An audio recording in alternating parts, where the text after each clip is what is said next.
네, 오늘 함께 읽으신 말씀은 아들을 향한 아버지의 교훈이 10가지가 있다고 했는데요. 그 중에서 세 번째 교훈을 맞이하게 됐습니다. 어떤 부모가 자식이 잘 되기를 바라지 않겠습니까? 특별히 신앙인인 어머니 아버지들께서는 어찌 자식이 잘 되기를 바라지 않겠습니까? 나라와 민족과 교회를 생각하는 것 외에는 오직 이 한 가지, 자식들이 잘 되기를 바라는 것이 부모님들의 마음인 줄 압니다. 그런 점에서 볼 때 오늘 내용이 어떤 내용입니까? 과연 어떻게 하면 자식들이 잘 될 것인가? 그런 고민에서 나온 아버지의 교훈이라고 생각합니다. 자, 오늘 내용을 보시게 되면은요, 구조가 전부가 다 만일 네가 이렇게 한다면은 너는 이런 복을 받을 것이니라, 이런 틀을 가지고 말씀하고 있습니다. 자, 그렇다면은 이제 만일 내가 이렇게 하면은 해당하는 내용들을 쭉 먼저 살펴보겠습니다. 첫째로 보니까 아버지의 법과 명령을 지켜라, 이렇게 말합니다. 자, 이것은 아버지의 법과 명령이라고 표현했지만은 아버지가 체득한 하나님의 법과 명령을 가리킵니다. 하나님의 법과 명령을 지켜라, 이렇게 말했고요. 두 번째로 인자와 진리가 떠나지 말게 하라, 이렇게 말했습니다. 자, 여기서 특별히 이 인자라는 말은 구약 성경에서 대단히 많이 사용되고 있는 히브리어 헤세드라는 말을 썼습니다. 자, 헤세드를 신약 성경의 표현으로 한다면은 아가페 사랑입니다. 아가페 사랑은 하나님의 사랑이요, 절대적인 사랑이죠. 자, 어떤 목사님이 설명하신 것이 뇌리에 남아 있어서 그것을 나누겠습니다. 자, 이 헤세드의 사랑이라고 하는 것은 할아버지 할머니의 사랑과 같은 사랑이다, 이렇게 설명한 것을 들어봤습니다.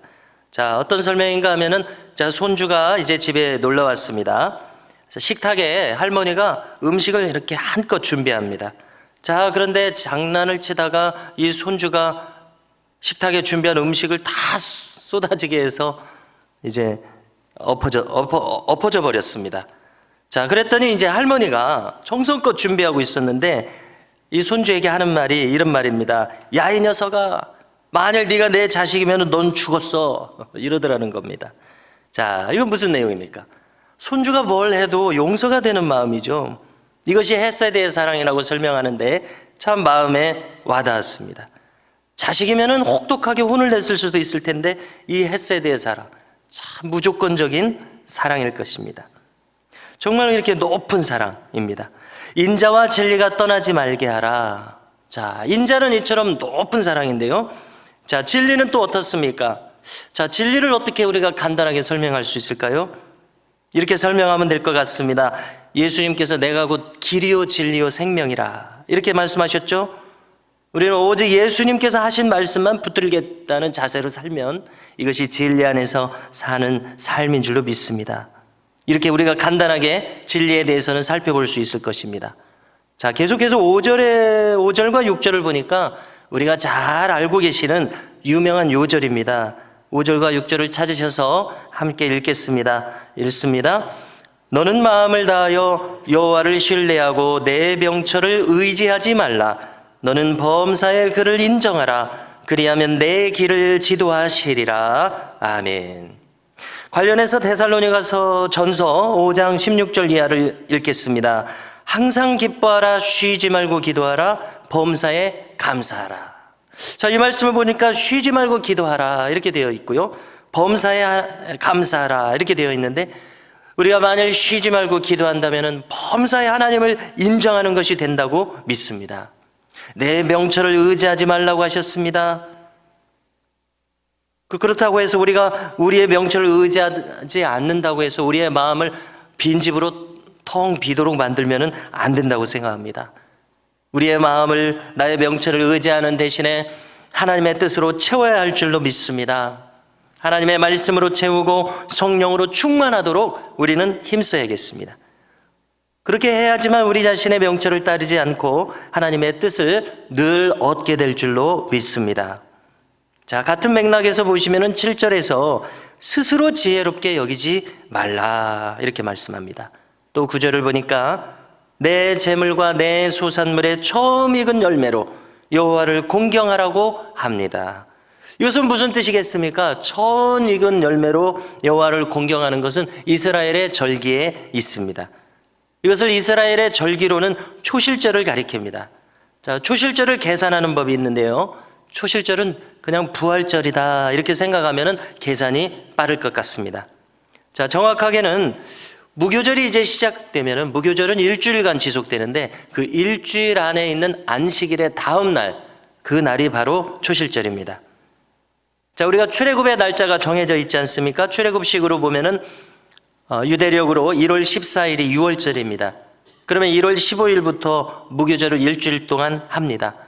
그러면 이제 무교일을 시작한 그 일주일 안에 안식일이 어느 날이고 옵니다. 그러면 그 안식일 다음 날이 초실절입니다. 그래서 초실절이 부활절이라는 것입니다. 자, 우리 주님의 공생의 일주일의 일정을 한번 생각해 보십시오. 목요일 저녁이 6월절입니다. 그리고 이제 금요일이 무교절의 첫날이고 그날 저녁부터 안식일이 시작되지 않습니까? 그래서 이제 토요일이 지나고 주일이 부활절이 되는데 바로 그 부활절이 초실절입니다. 우리 주님을 두고서 부활의 첫 열매라고 하는데 초실절의 의미와 대단히 부합한 것을 알 수 있게 됩니다.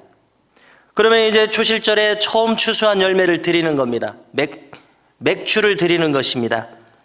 그리고 이제 50일 오순절이 될 때까지 이 맥주를 50일간에 걸쳐서 추수합니다. 자, 이 초실절에 처음 익은 열매를 드리는 것은 무슨 의미입니까?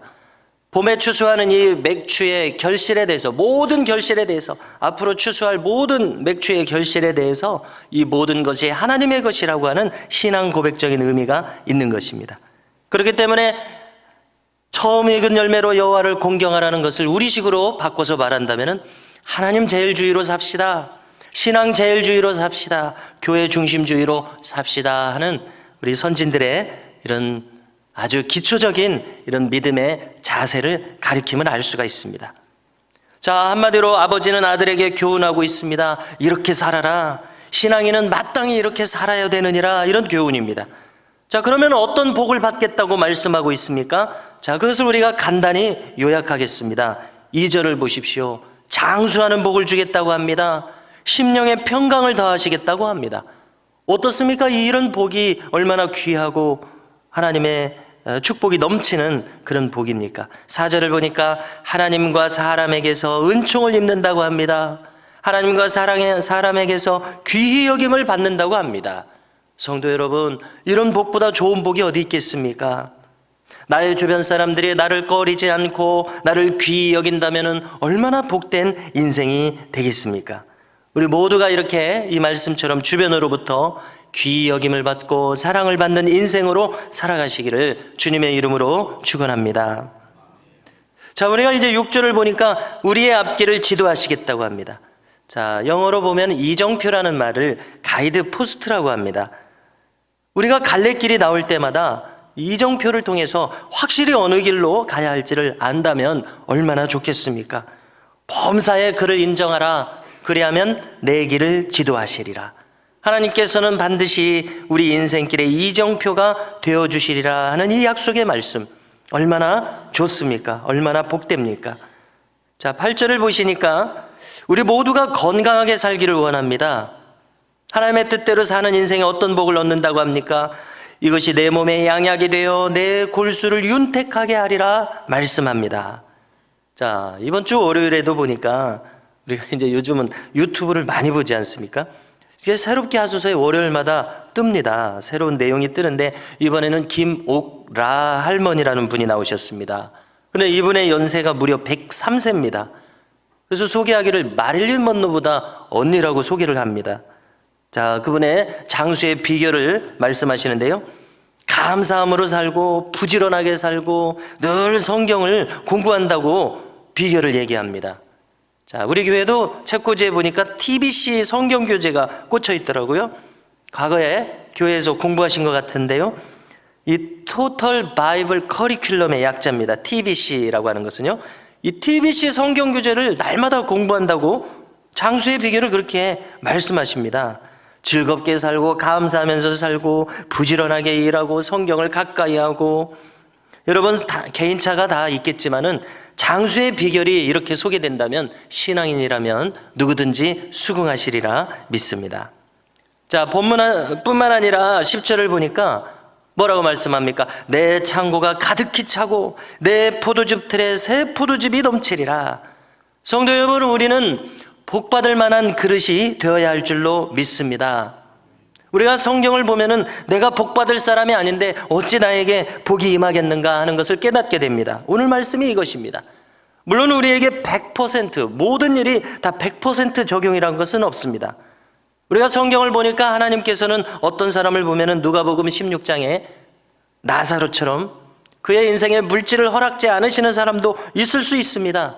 그러나 오늘 말씀을 보니까 대체적으로 초실절 예물을 즐거이 드리는 이 태도를 가지고 있는 사람, 즉 하나님 제일주의로 살고 신앙 제일주의로 살고 교회 중심주의로 신실하게 살아가는 이 사람에게는 반드시 축복하실 것이라는 깨달음을 오늘 말씀을 통해서 얻게 되는 것입니다.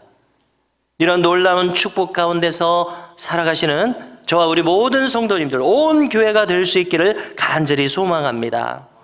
성도 여러분, 그래서 이처럼 범사에 우리 모두가 하나님을 인정함으로 말미암아 하나님의 인도하심과 축복하심이 우리 가운데 넘치시기를 주님의 이름으로 축복합니다.